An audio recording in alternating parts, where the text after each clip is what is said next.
themselves because that's not gonna happen. Mirana and Troll Warlord are too good at, you know, shutting down enemy carries for that. But if it's gonna be a really close game, then eventually 10-20 will start to do better and better after every fight and buy better items after every fight, and eventually Troll's just gonna get kited, Mirana's just gonna get nuked. At least if 10-20 managed to hold on that long, so yeah, we're about to go in. One has VC troubles.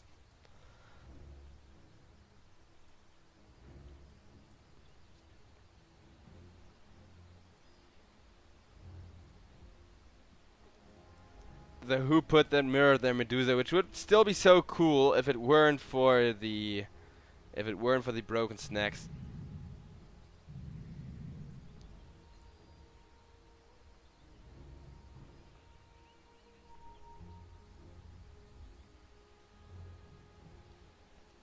Both teams just, you know, taking a bit of toilet break. I mean, I feel the struggle when you don't have one. And unlike the teams, I can, you know, go to the toilet when the first couple of bans are coming out, but they kind of want to discuss their strategy then. So I can't blame them for it.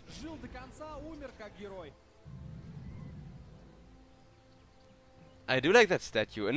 Oh my goodness, I've, you know, put a lot of thought into what Dota should make next IRL and stuff.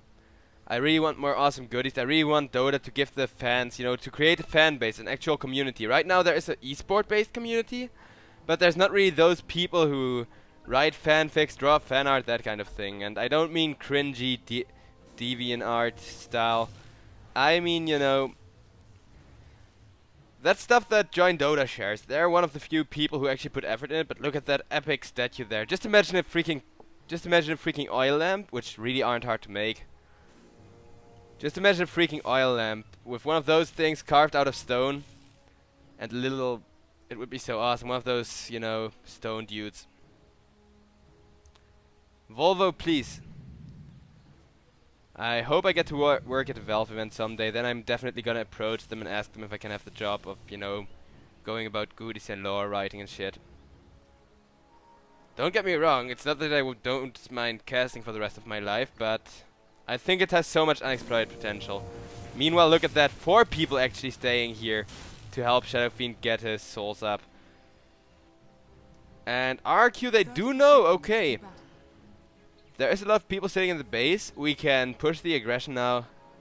We can try to snatch at least one additional rune. And it is the right way to go about things.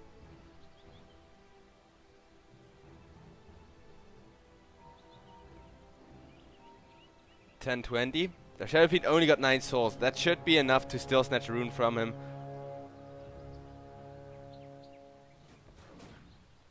And look at that Sand King. Just wait for the Burrow Strike. There it is. Snatches one of the runes. So three runes. That is one of the ways to kind of shut down that huge network advantage that Shadow Fiend will get during his laning stage. It is a good start. He only got 9 souls. Could have been more, but he has the Drow Aura to kind of help him out in the damage department. So still not an easy lane.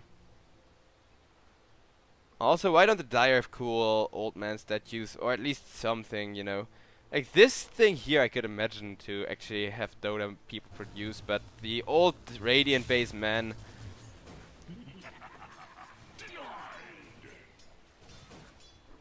I want Dota to produce it, to sell it. I would buy one of those, to put it on my desk when casting. It would be so awesome. Also, it's a freaking oil lamp. Oil lamps in general are underutilized in modern day. People just use freaking candles and shit.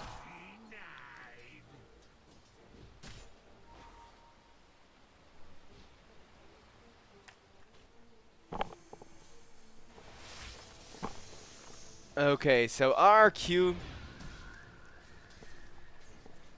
they do need to kind of watch out that they don't get taken low health, because there is a lot of melee, or a lot of physical, I mean, damage available on every single lane. Legion might not have that much damage, but there could be a sudden TP in from a ranged hero, even a Warlock.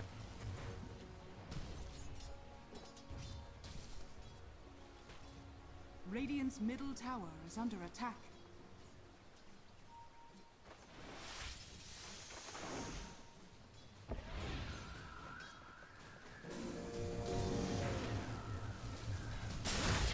Okay, Drow Ranger is instead gonna be the first blood. RRQ have good target focus there. Do their best to shut down 1020 before they can really benefit off their draft here. The player 1020, meanwhile, off to a really good start. This is how Shadowfiend versus Mirana usually goes. Just because Mirana's gonna struggle with last hitting and denying against this big of a Shadowfiend with this much right click damage, but shutting down the Drow Ranger, cool. That could be potentially really, really important. I mean, Drow not even getting that many last hits right now, not even pushing, you know, to get that delicious creep wave there. Instead just farming the jungle, and that's kinda not what you wanna do around 2-3 minutes. I mean, yeah, it still helps a lot with the gold, but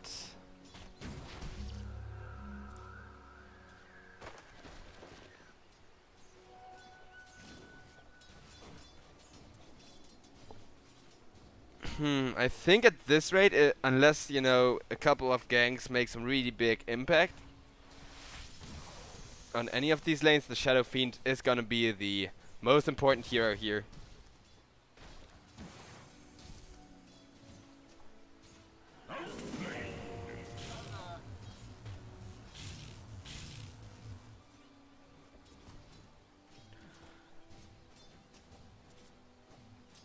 Cool, now slowly recovering in the last department, but Koala on the Sand King should have decent blink dagger timing at this rate.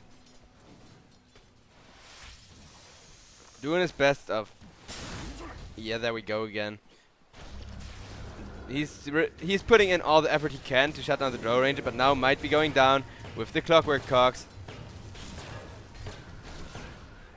Can they get him? No, he's living with a bare sliver of HP. The Clockwork instead almost dead to the Lich. And Echo Biceps doesn't mind sacrificing himself here, even if he goes down to the Drow Ranger and helps Drow recover. That's completely fine. And the Warlock gets the kill there, as Echo just decides to stand still. That's gonna not help Drow's lane that much. So 1020, the player I mean on the mid lane, has to kind of take it into account that his Drow aura isn't gonna do quite as much as he would like to. He still has a lot of damage, you know, with the Clockwork, still getting a good lane advantage, but it's gonna be hard to profit off it that easily. Radiant's middle tower is under attack.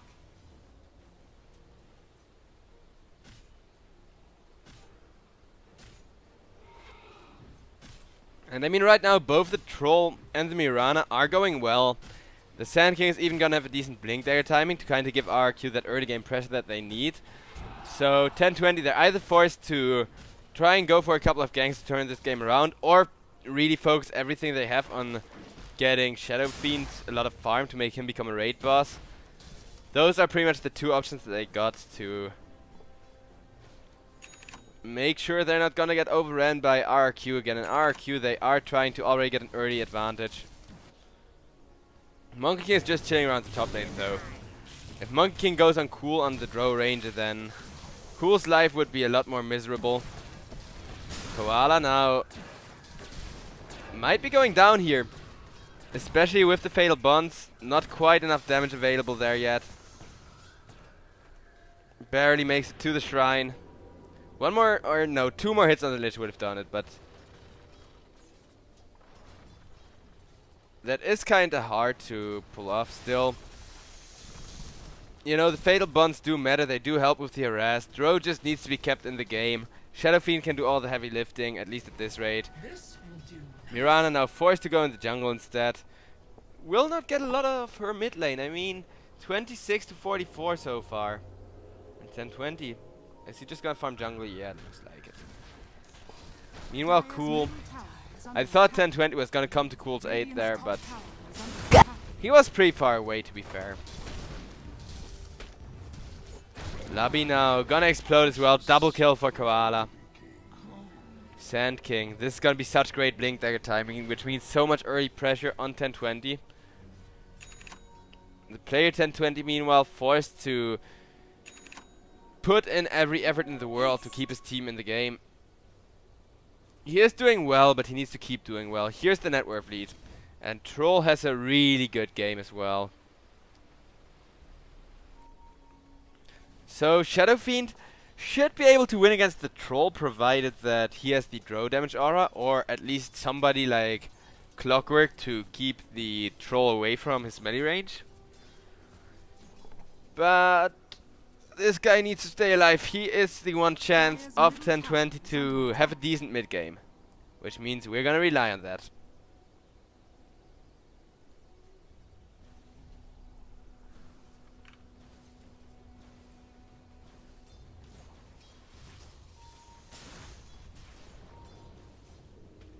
Okay, looks like we're gonna see some action here now, as Koala is gonna go down to the Shadow Fiend. That guy putting in the work, now just farming up the remnants of this big 3 stack. It's gonna take some damage through it. Lich might wanna go and steal one of those creeps, but will not even succeed. I mean, yeah, this is 150 damage.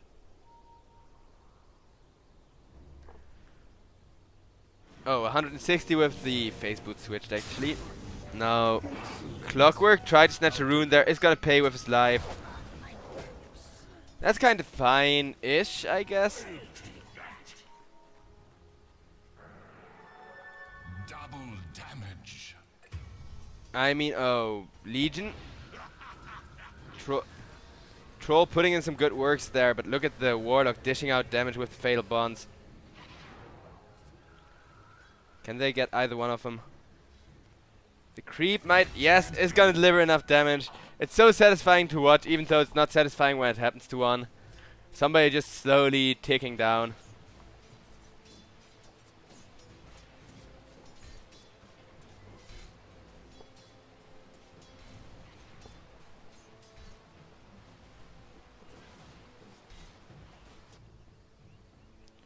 So 1020 is now about to.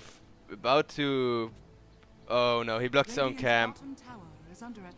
Just ran it a tiny bit too far there.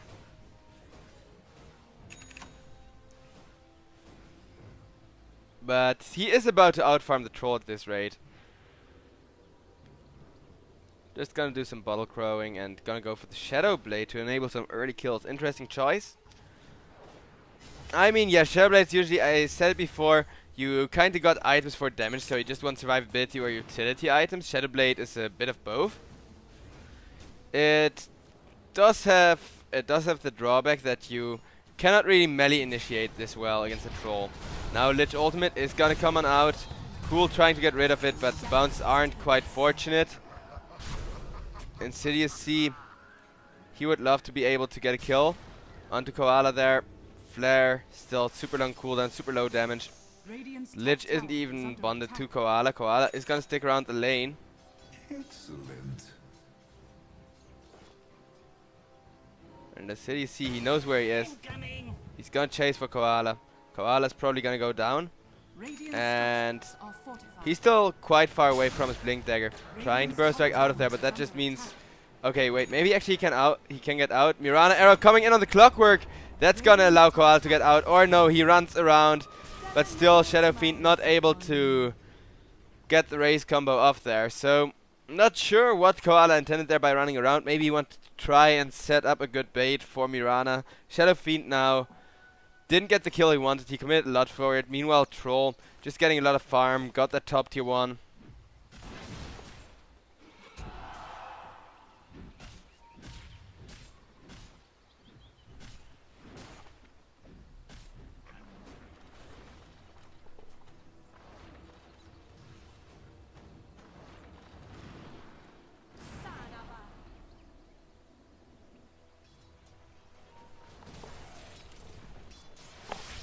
Chat's asking how 1020 managed to 2-0 against RRQ previously. Well, honestly, 1020 kinda went for a way different draft there. They just I mean, the first game 1020 really outdrafted, and the second game was super close. So it's actually not that big of a skill difference, as you know, seeing a team win a 2-0 best of 3 would usually indicate. It was one game outdrafted and the other one was extremely close, so this should also be an extremely close game number 2.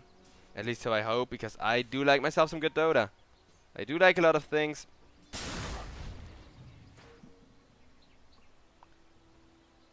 Dota is one of the major ones, of course. Dire's middle tower is under attack. Dire's structure. Shadow Fiend now looking to counter push a couple of towers. Mirana got extremely shut down by the Shadow Fiend, but the Troll Warlord still had free game. And I mean the Drow got shut down even more than the Mirana. So it's one carry against two carries kind of.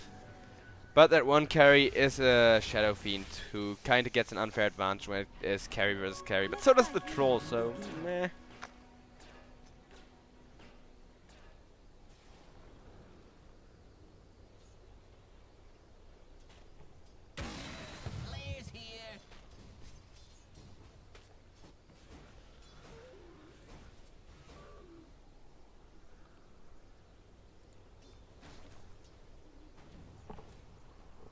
And look at this, now both teams kinda hesitant. Troll doing what he does best, just farming in the jungle, farming wherever it's safe actually. And look at the beautiful animation.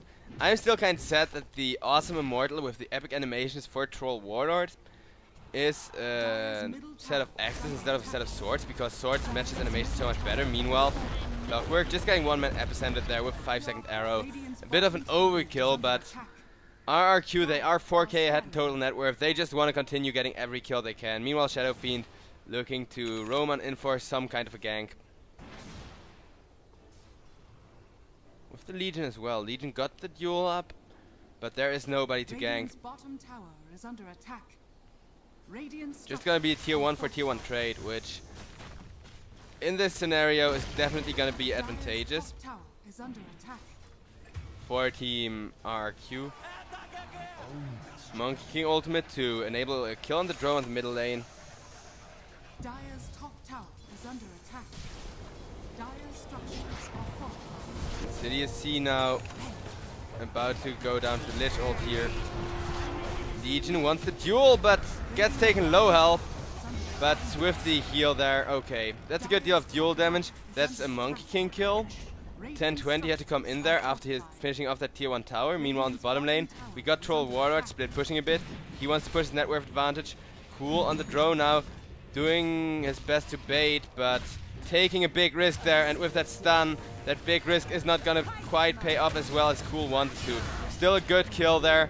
Shadow Fiend finishing up 420, or Shadow Fiend 10-20 finishing up the Troll Warlord, but it's gonna go down in exchange, and that's the kill that RQ needed.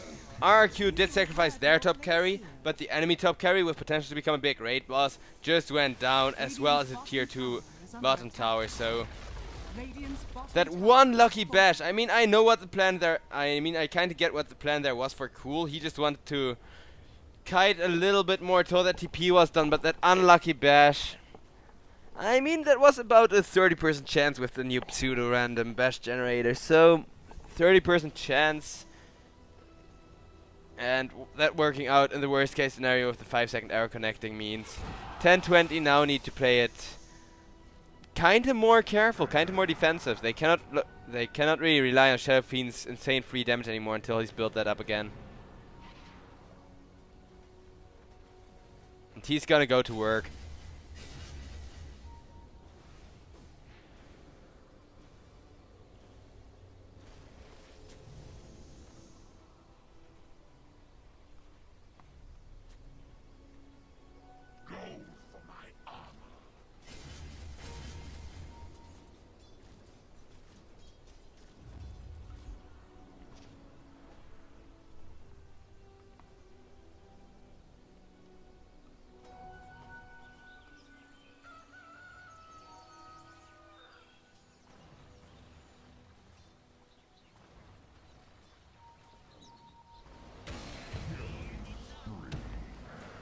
Okay, so Monkey King running at the Warlock there, gonna get killed off. Meanwhile, Cool died as well. I mean, this Drow's just been having a shit game. I'm not gonna say it's the player's fault or that he's playing like shit, but the game itself has been really frustrating. Now the Legion gonna get one man epicentered up.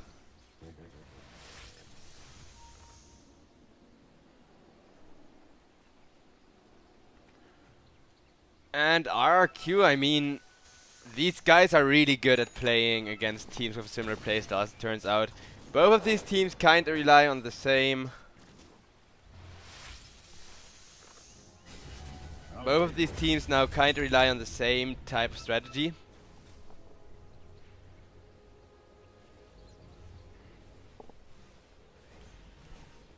But I don't know. 10-20. They're 7k behind. Look at that.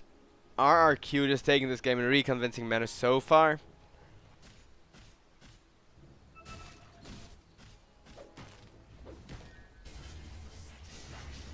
Troll, he's gonna go for a Blink Dagger here.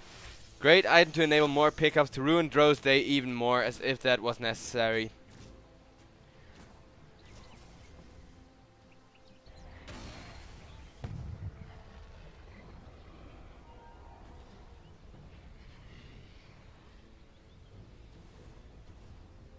And so we tell the ancient tale of the troll and the warlord, or the troll ward and the roach, I mean. The big question here, however, is can RRQ somehow contest this?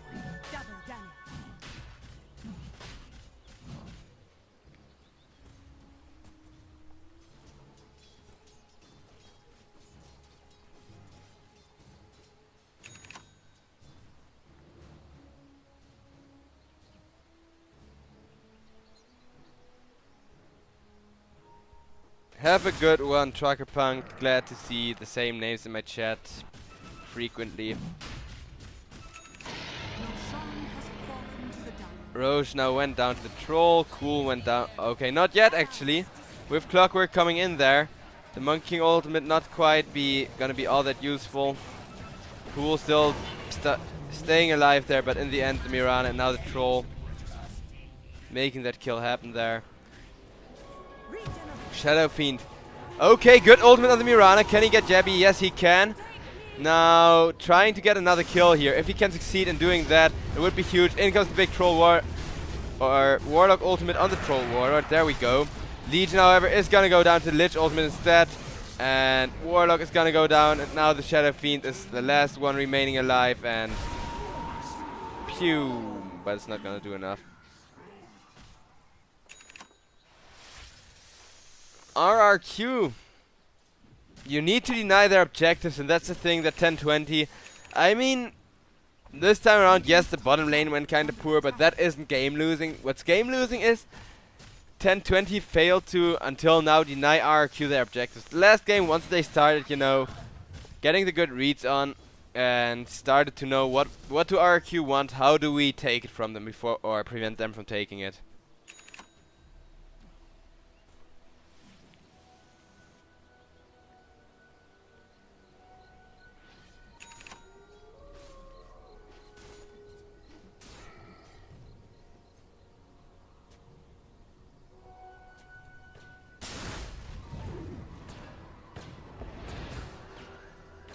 Arrow getting sidestepped, in comes the hook shot. Clockwork alone will not be able to. Okay, now with the big fatal bonds, look at that damage. Legion Commander wants a duel here on the Mirana and found the duel. Will it be a victory though? Nope, it won't. Still a kill on Yabby, but Legion has to die in exchange. Radiant's top tower is under attack. Koala, just like last game, really hyped for having a good start. Dro now finally starting to recover, but just as that's happening, remember what I said about the Blink Dagger and ruining Dro's life? Yeah. That's what I was talking about. Radiant's top tower has fallen.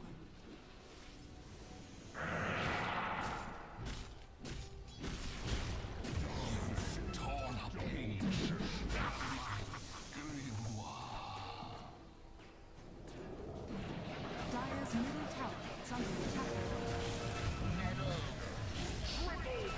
Triple kill now for the Troll Warlord there, and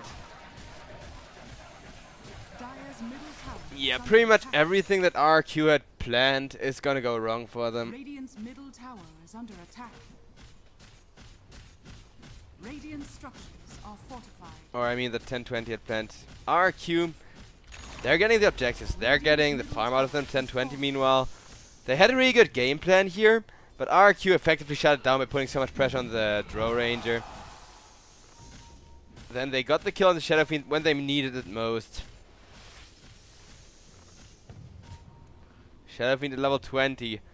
That's when he's gonna be able to try and actually be useful again. Until then, he might be helpful in some defense situations, but not really gonna be that big raid boss that 1020 would love to have right about now. Drow about to go down again, but Legion comes on in with a really good duel. In comes the Lich ultimate. However, the Monkey King still goes down. Those duels kind of used as a taunt here for the time being. The Purge of the Legion, of course, really useful later on. That's why they went for the Legion, I guess. In comes the Epicenter. And there's the use of the Purge. Look at that combo with the cogs. A really good combo here, able to set up a good fight. Lich goes down. Lich has a 6 kill streak due to his big ultimate. Sand King is gonna live as everybody on the side of 1020 had to return to base as Troll Warlord now putting the damage on the bottom tier 3, and the bottom tier 3 is gonna drop, which means shrines are now open at 22 minutes. So 1020, they need to get something here. They need to get a return kill. Once again, they're really looking for that one. Aegis is about to get reclaimed. They do have the lockdown to lock down the Troll that long, but Troll's dangerous. His team's follow-up potential is dangerous. And Shadow Fiend still needs to become dangerous. That's the current situation.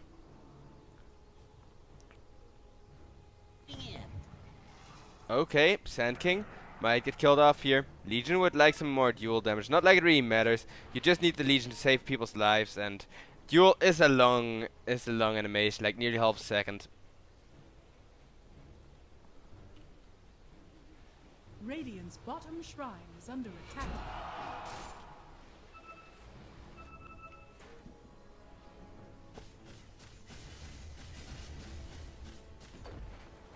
Radiant's bottom shrine has fallen.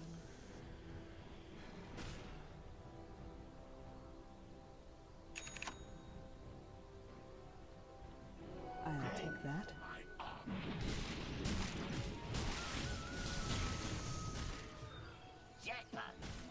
Haste.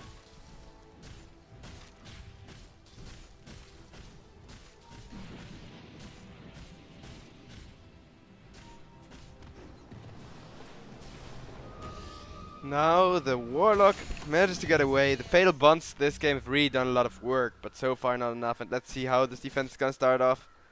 If there is a siege from RQ to defend against, of course.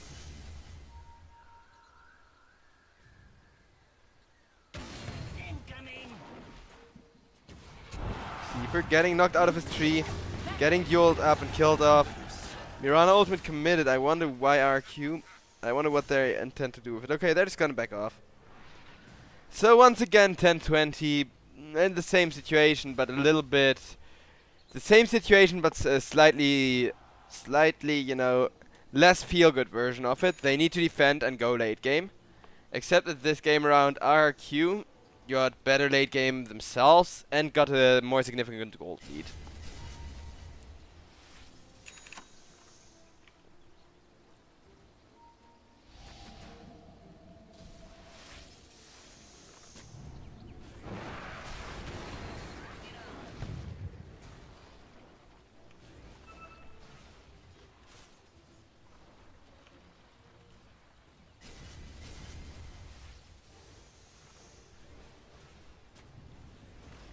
Okay, perfect initiation on the Shadow Fiend. Follow up Blink Dagger. There comes the Legion Purge, which, like I said before, is really useful. A duel up as well with the Blade Mail, but Troll Warlord got lifesteal, so he's gonna be fine. The Legion now gonna go down. That's 3 people dead, and this is so frustrating. Especially because remember why Team 1020 lost the last game. They went outside of the base, got ganked on perfect target focus from RQ, and this is just deja vu. The last game was really exciting because it actually went pretty late still. 1020 managed to put on a good defense. But against the Troll and Mirana, that's going to be way more difficult.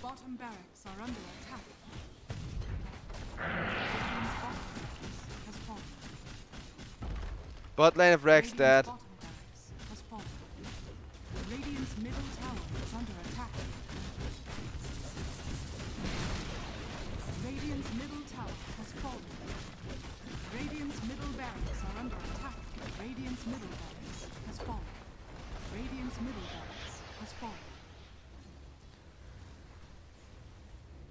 one lane of Rex remaining for Team 1020, but I do believe this game is about to end at this rate really soon. Radiant's top shrine is under attack.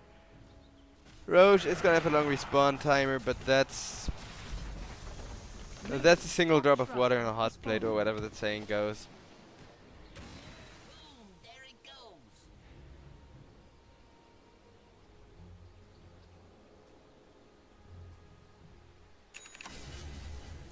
Shadow Fiend doing his best to return in terms of farm.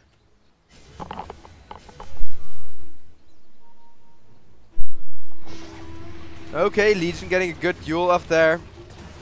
Arrow onto the Legion, the duel not won, but at least you get a return kill. Now Monkey King being knocked out of the trees again by the Drow knockback. Drow, say what you will about the Drow Ranger, but really proficient at finding the Monkey King here. Monkey King about to go down, taking a lot of damage, but so will the Shadow Fiend from the Monkey King ultimate. And Shadow Fiend now no buyback, Legion no buyback, Clock's gonna go down as well, he has buyback, but RRQ, they're gonna go for the GG push here.